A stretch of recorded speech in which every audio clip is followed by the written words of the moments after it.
Você está falando alguma coisa, professor? Seu microfone... Tô. Agora eu tô. Ah, tá. Tô falando que vocês são a galera do bullying. Ué, a gente tá se elogiando, pô. A gente Pô, tá te nós tá elogiando, elogiando, professor. professor. Pô, e você me quebra, pô. Vocês estão me zoando aí, pô, essa hora da tarde, depois do almoço. Galera, vocês estão vendo minha tela aí? Sim, Hum, sim. Ok.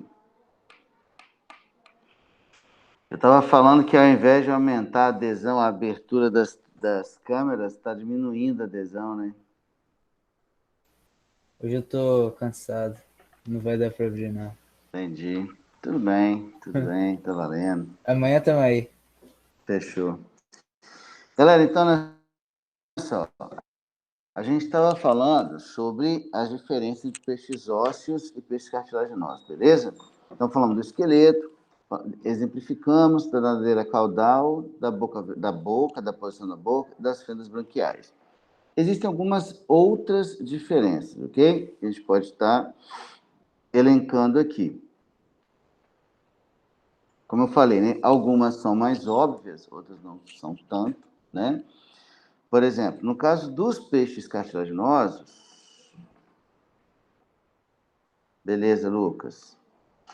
No caso dos peixes cartilaginosos, esses animais eles são dotados de cloaca, ou seja, acabam um tubo digestório na cloaca, enquanto que os ósseos acabam o seu tubo digestório no ânus.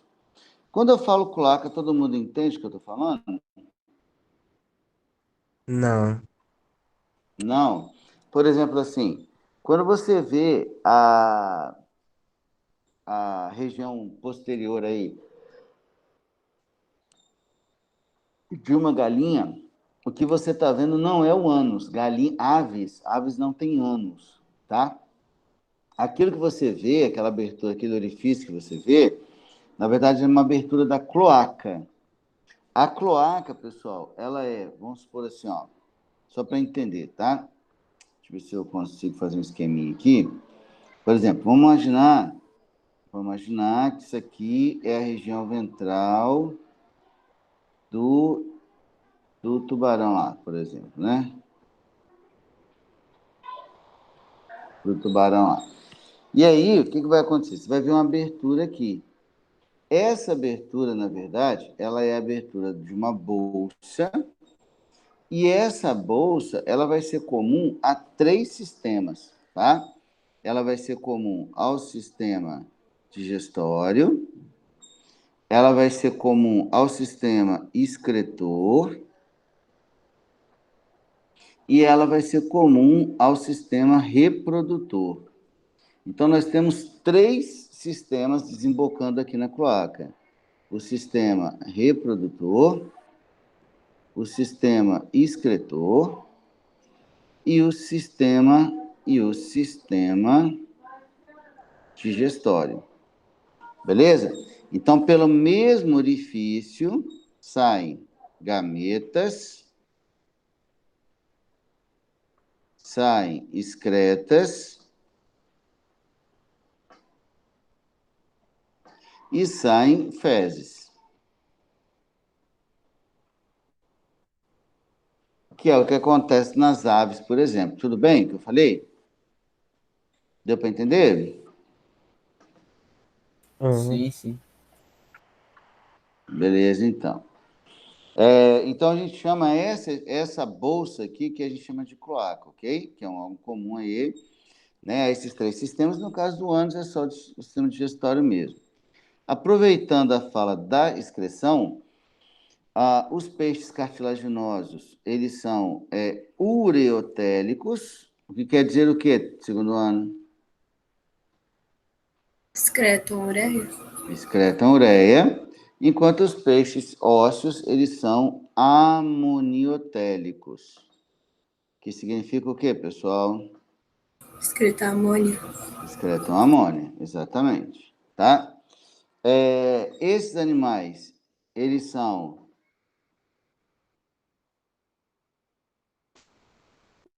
esses animais, eles vão apresentar na sua maioria, pelo menos, né, fecundação interna,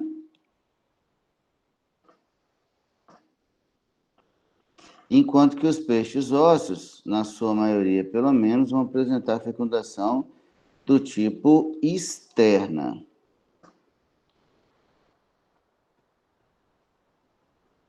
Do tipo externo. Como os peixes cartilaginosos apresentam uma fecundação do tipo interna, seria interessante que eles tivessem um órgão copulatório. E esse órgão copulatório, ele aparece como nadadeiras modificadas, que aparecem nos machos. Que aparecem nos machos, que servem para transferência de espermatozoides, chamados de cláspes, que estão ausentes aqui nos peixes ósseos, beleza? Deixa eu pegar uma foto aqui.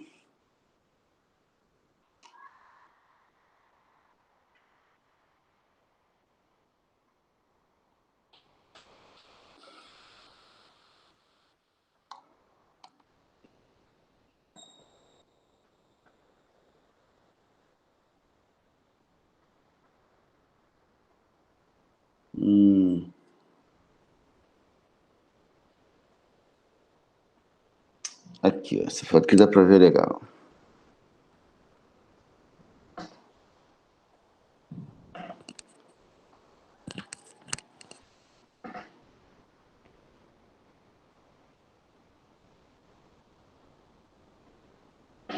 Aí, olha só, galera, vocês estão vendo aqui, ó, 2 tubarãozinhos, beleza? Aí um tubarãozinho é o macho, que é esse aqui, e o outro tubarãozinho é a fêmea, que é esse aqui.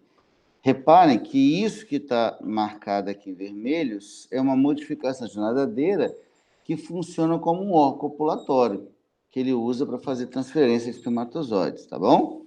Então, é isso que a gente chama de clásteres. E isso nos permite, inclusive, reconhecer, né, quem é o animal do sexo masculino, quem é o animal do sexo feminino, belezinha? Uma outra coisa interessante também é que esses animais aqui, eles podem ser ovíparos, podem ser ovovivíparos ou até um tipo especial aí de viviparidade.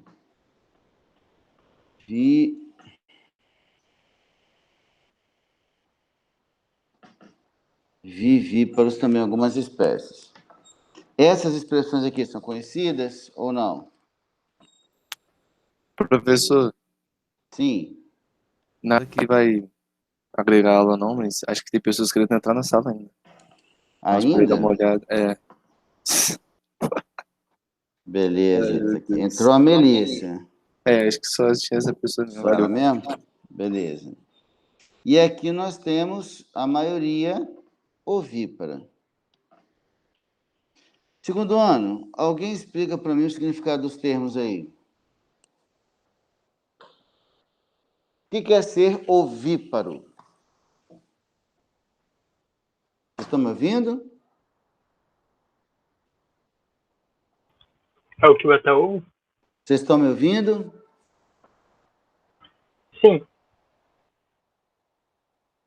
Beleza. Ovíparo são aqueles organismos cujo filhote se desenvolve dentro do ovo, fora da mãe. Ovovivíparo, o filhote se desenvolve dentro do ovo, dentro da mãe. E a viviparidade é igual a gente, né? O filhote se desenvolve dentro da mãe, fora de ovos. Tranquila a diferença? Tranquila a diferença, pessoal? Sim, sim. Beleza, então.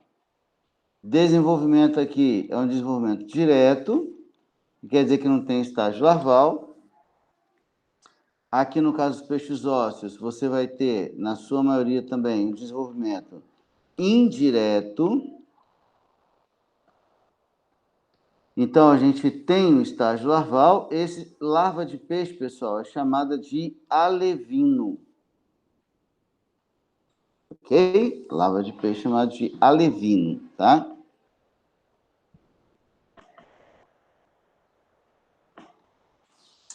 Belezinha, deixa eu ver se tem mais alguma diferença. Ladeira, boca...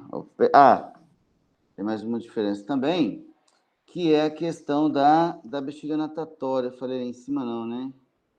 Não. Lembramos, pessoal, o que é uma bexiga natatória?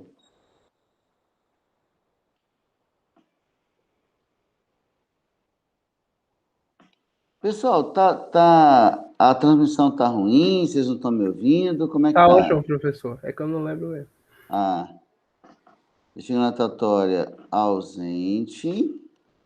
Bexiga natatória é aquele órgão que enche e esvazia de ar, não é? Ou água, não lembro. Isso, é de ar.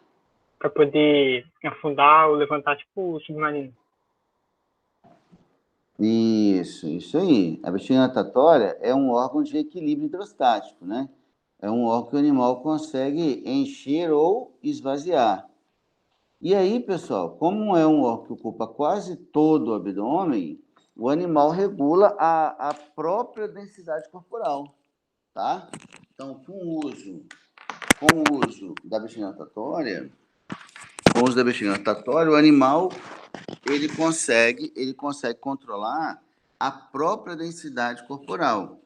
Então, por exemplo, você já deve ter visto em aquário, por exemplo, que alguns peixes, eles conseguem ficar na coluna d'água sem precisar nadar, correto?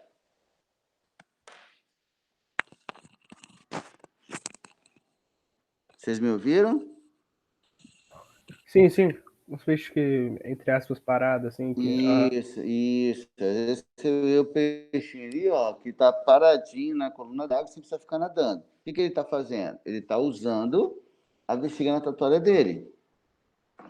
Tá certo? É isso que ele está fazendo. Ele está usando a bexiga natatória dele para se manter na coluna d'água sem muito esforço, tá? O peixe cartilaginoso, ele não tem isso. Então, como ele não tem isso, ele não pode parar de nadar, a não ser que ele vá para o fundo, beleza? Pouquíssimos tubarões, por exemplo, podem simplesmente se apoiar no fundo, numa superfície. Então, eles ficam nadando a vida inteira, sem parar, tá? E aí, galera, o que acontece? Para poder dar uma facilitada na vida do bicho, o fígado desse animal é muito rico em lipídio. É um fígado grande e rico em lipídio, porque aí, como o lipídio é menos denso que a água, fica mais suave para passar a vida inteira nadando, beleza?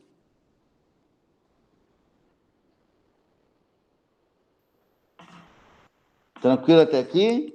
Tranquilo. Perguntinha, nada? Professor, eu não entendi essa parte de fígado normal, não. Como assim normal, entre aspas? Porque, por exemplo, assim, quando você compara um peixe cartilaginoso e um peixe ósseo de mesmo tamanho, enquanto o fígado do peixe ósseo é desse tamanho, o fígado do peixe cartilaginoso vai ser o dobro. Por quê? Porque ele acumula muito mais gordura.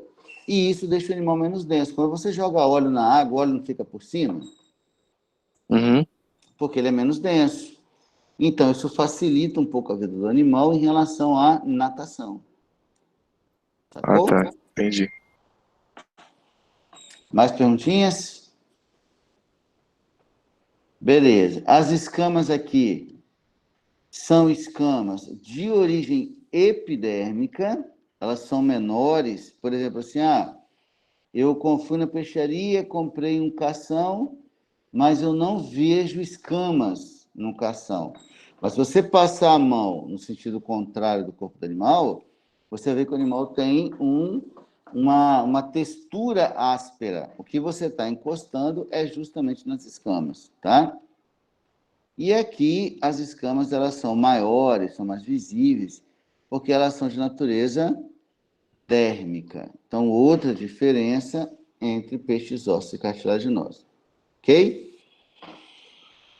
Beleza, galera. Então, aqui, em relação às principais diferenças aí, nós já aqui quais são os principais. Eu vou colocar só uma observação, e aí essa observação, gente, tem a ver com a regulação osmótica desses animais, que funciona de maneira diferente, dependendo se o peixe é ósseo ou cartilaginoso, tá ok? Então, vou botar aqui, vou explicar, vou criar o PDF e vou mandar para vocês, ok? Então, ó, a regulação osmótica aqui, pessoal, a gente vai pegar duas situações. Vamos começar falando sobre peixes ósseos. Então, nosso primeiro papo aqui, Osteictius. Beleza? Peixe ósseo. Pessoal, a gente encontra peixe ósseo tanto na água doce quanto na água salgada, correto? Então, eu tenho uma situação de mar, mas eu também tenho uma situação de rio. Ok? Então, tá aí o mar, tá aqui a superfície do rio. Então, vamos fazer um peixinho aqui.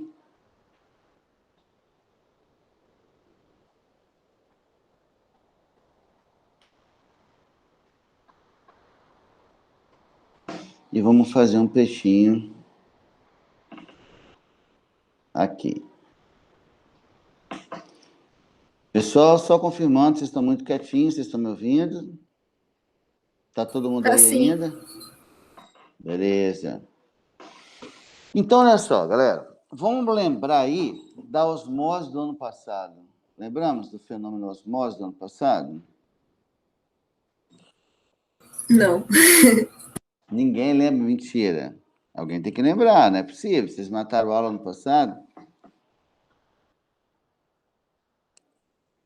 Ninguém vai me lembrar mesmo, não?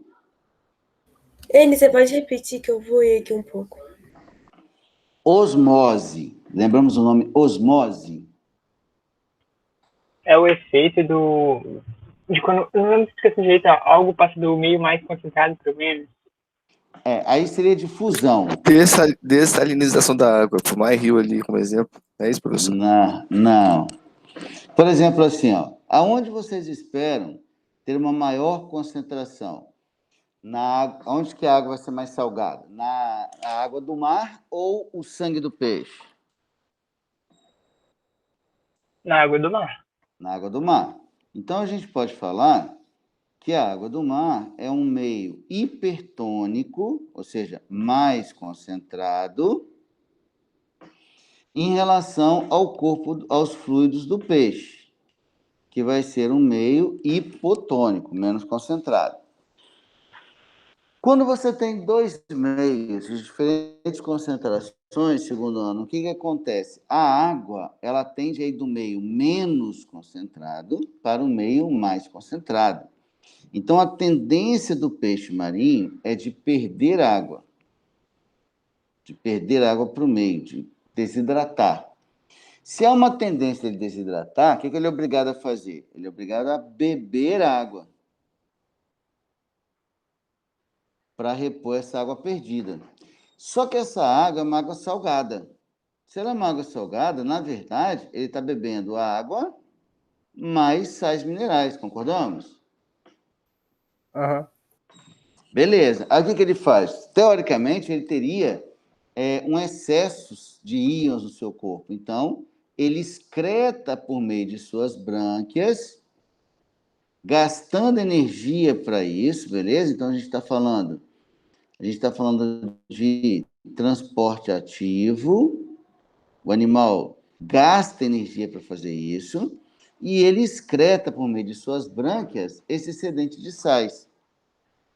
E a urina desse animal, vamos imaginar, o animal já está desidratando. Vocês acham que essa urina ela vai ser abundante ou pouquinha? Pouquinho. Pouquinha? Muito. Espera aí só um pouquinho.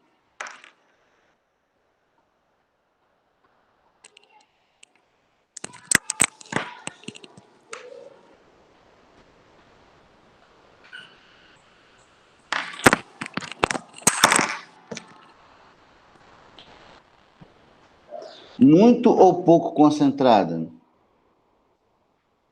Com muito ou pouco sais? Isso. Uma urina bem concentrada. Por quê? Porque tem pouca água. Isso, tem pouca água e o animal já tem um problema com uma ingestão exagerada de sais, né? Então, uma urina em pequena quantidade e uma urina muito concentrada. Quando a gente pensa no peixe de água doce, a história muda. Por quê? Porque o meio ele vai ser hipotônico, já que é água doce, ele vai ser hipotônico em relação ao peixe. O peixe vai ser mais concentrado que o meio. Então, a tendência osmótica aqui agora é o peixe ganhar água por osmose. Então, a água para o peixe ósseo já está em grande quantidade. Então, se a água para o peixe já está em grande quantidade, faz sentido ele beber água? Faz terceiro ano? Ou segundo ano? Não. Não. Então, peixe de água doce não bebe água. Beleza? Além de não beber água, esse animal ele vai eliminar uma urina que vai estar em grande ou pequena quantidade? Grande. Grande quantidade. Então, uma urina abundante. Muito ou pouco concentrada? Pouco. Isso. Pouco concentrada. Só que aí, galera, aqui vale uma máxima, né? Pouco de muito é muito. Concordam? Ou não entenderam o que eu falei? Pode repetir? Posso. Eu disse o seguinte, a urina, ela tem poucos sais, mas tem muita urina. E aí o que acontece? Esses animais, eles acabam perdendo muitos sais minerais porque eles produzem uma urina muito abundante. Concorda comigo? Ah, porque mesmo tendo, por exemplo, uma gota de urina tendo pouca quantidade, são muitas gotas, é isso. Exatamente. Então, esse animal ele teria um problema em relação aos sais minerais. Aí ele é obrigado a absorver ativamente sais pelas suas brânquias. Então, ele gasta energia para pegar sais da água, já que ele teria um problema de déficit iônico em função dessa urina muito abundante. Só para ilustrar assim, por exemplo, eu tenho um aquário na minha casa, de água doce. Aí, de tempos em tempos, o que eu faço? Eu jogo uma mistura de sais na água, justamente para que esse animal tenha acesso a sais minerais com mais facilidade. E se ele tiver mais acesso a sais minerais, ele gasta menos energia para suprir essa demanda. E aí, se ele vai gastar menos energia absorvendo os sais, ele cresce mais rápido. Ele pode usar essa energia para outros fins. Ok? Ok. Beleza. E no caso do... Aí, lembrando, pessoal, que a gente falou de peixe ósseo, né? E peixe ósseo excreta amônia. A amônia é muito tóxica, não pode ficar guardada no corpo. Produziu, tem que eliminar. Já o peixe cartilaginoso, a história é diferente. Por que é diferente? Porque esse animal aqui, ele vai excretar ureia. E ureia, galera, não é tão tóxico igual a amônia é. Ok? Ureia não é tão tóxico. Então, como a gente sabe, né, que também é o nosso caso, o ser vivo pode guardar a ureia por um tempo no corpo. Né? Ele pode guardar a ureia por um tempo no corpo. E é assim que o condríctio regula essa questão osmótica dele. Quando você olha lá o tubarão, por exemplo, né? Você olha lá o tubarão, o que vai acontecer? Vamos imaginar que esse tubarão, ele está saindo do mar e está indo, sei lá, para o manguezal, por exemplo, entrando em um rio. Ora, se ele está entrando num rio, a tendência é ele ganhar ou perder água? Ganhar? Ganhar água. E aí, pessoal, como ele vai ganhar água, o que ele faz? Ele pega essa ureia, lembrando que ureia é uma excreta que é transportada no sangue, né? Então, o que ele faz? Ele pega essa ureia e começa a eliminar essa ureia. Aí, se ele joga fora o excesso de ureia, a concentração do sangue dele fica muito parecida com a concentração do rio. Então, a quantidade de água que entra é mais ou menos a mesma que sai. De maneira inversa, se ele vai para o mar, e lá no mar você vai ter, obviamente, uma concentração maior, o que o peixe faz? Ele começa a acumular ureia no sangue. Porque se ele acumular ureia no sangue, ele iguala a concentração do sangue dele com a concentração da água do mar. Então, não vai haver nem perda nem ganho de água em nenhuma das duas situações, excessivo, né?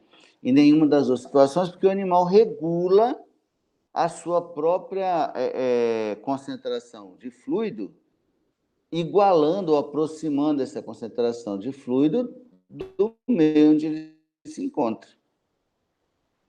Deu para entender como é que funciona?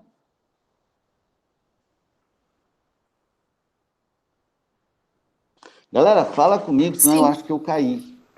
Sim? Ninguém quer perguntar nada? Com certeza, exatamente. Exatamente o quê? Concordando contigo. Se você não falar nada, parece que até eu caí, porque a internet tá um lixo, professor. Aí eu sempre vejo se você está se mexendo ou não. Então, aí às vezes aqui eu fico meio sem saber se vocês estão aí ou não. Beleza? Nós sabemos também que alguns animais, eles fazem migrações, né? Fenômeno conhecido como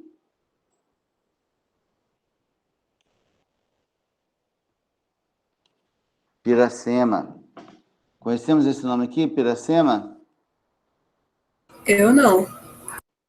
Alguns peixes, lembra de salmão, assim? Alguns peixes precisam subir o rio para desovar na sua nascente.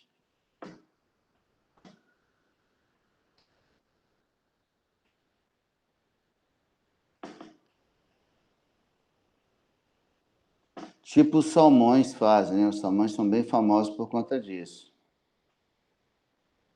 Mas aqui no Brasil também tem quase 30 espécies que fazem piracema, beleza? Eles sobem o rio, desovam e nem descem, né? Eles acabam morrendo porque eles não comem durante a travessia, o esforço é muito grande. Eles chegam lá, fazem a desova, os machos fertilizam os ovos e em seguida todo mundo morre. Nem volta para o rio mais, nem volta para o mar mais. Belezinha? Beleza. Perguntas? Ok. Nenhuma espécie, então, sobrevive a essa piracema aí? Não. E Não. todas as espécies de peixe fazem isso ou só esse que você está falando? Não, tem o salmão, truta, são os mais famosos. Mas tem várias espécies. Aqui no Brasil, se eu não me engano, são 29 espécies que fazem piracema, peixe de mar, né? Ele fica adulto no mar, sobe o rio para reproduzir. Aí forma os ovinhos, aí lá na nascente, forma-se as larvas. Aí as larvas descem o rio para o mar e se tornam adultas. Então, aquele adulto que subiu o rio para desovar, ele não volta. Ele morre por lá mesmo. Inclusive, quer ver? Toda vez que a gente vê, vocês já devem ter reparado isso. Deixa eu ver se eu acho uma foto aqui para mostrar.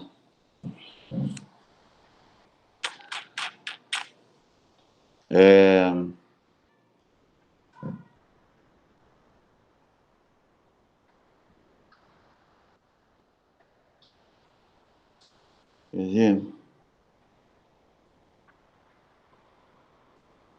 Deixa eu ver aqui, represa, vista aérea.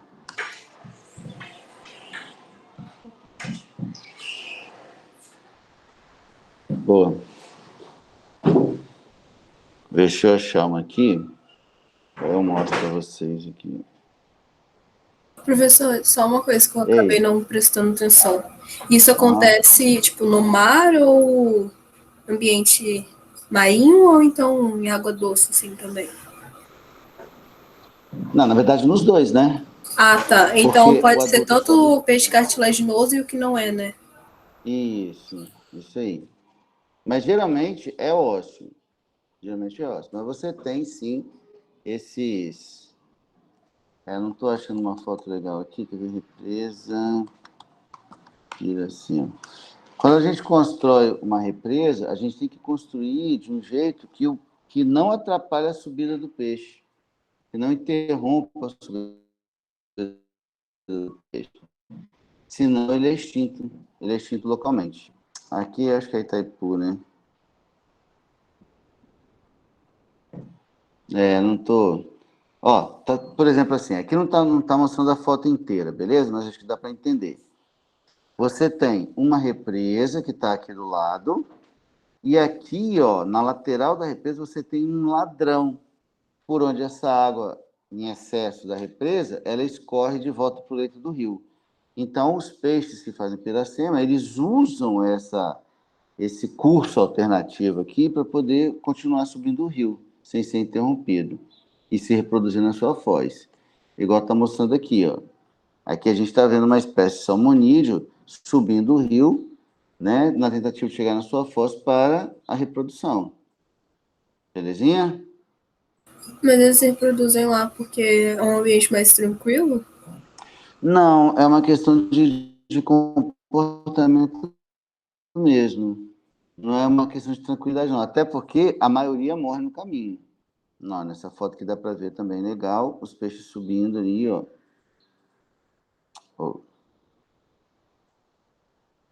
Aqui dá para ver legal os peixes subindo o rio.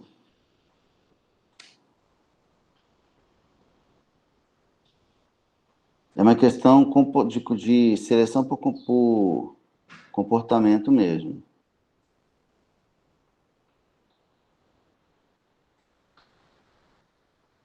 Inclusive, tem até assim, é porque eu não vou usar porque seria um pouco exagero, né? Mas esses peixes, eles são classificados como peixes eurialinos, né? Eles conseguem suportar uma variação de salinidade muito grande, né? Porque eles saem do ambiente marinho, entram no ambiente de água doce e conseguem sobreviver mesmo assim. Por um tempo, né? Lógico, por um tempo. Eles sofrem algumas modificações fisiológicas a nível renal, e aí eles conseguem sobreviver o tempo suficiente para chegar até a nascente do rio. Por isso que a construção de barragens, ela tem que ser licenciada. Porque se o cara não souber o que ele está fazendo, ele interrompe um fluxo de reprodução de uma ou várias espécies, levando essas espécies à extinção naquele rio. Tranquilo?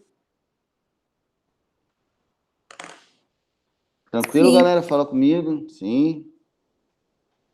Beleza. Vamos fazer a observação 3 aqui, para finalizar essa parte de peixe. Existem, pessoal, peixes que são chamados de peixes dipinóicos. Peixes dipinóicos ou peixes pulmonados. Você já ouviu falar do bagre africano?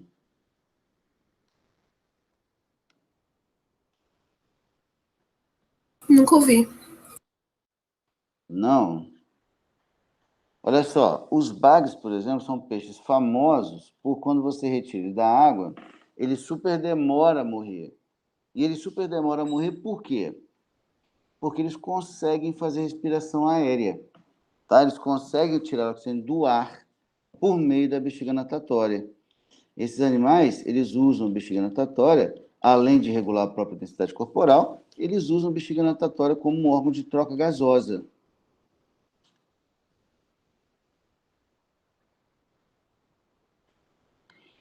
E aí, mesmo fora da água, o animal consegue respirar.